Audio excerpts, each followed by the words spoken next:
আগামীকালকেই হলো বাঙালিদের সেই বহু প্রতীক্ষিত নববর্ষ।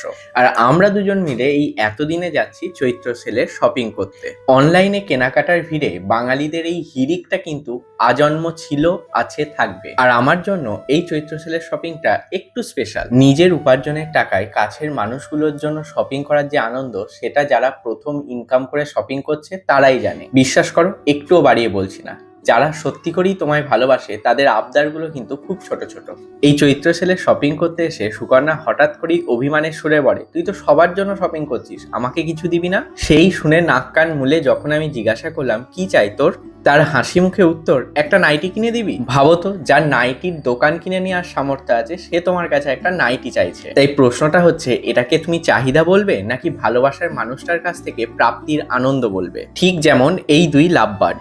তাই বলবো, ভালো থাকুক তারা, শত ঝড় ঝাপটাতেও একে অপরের হাত ছাড়েনি যারা।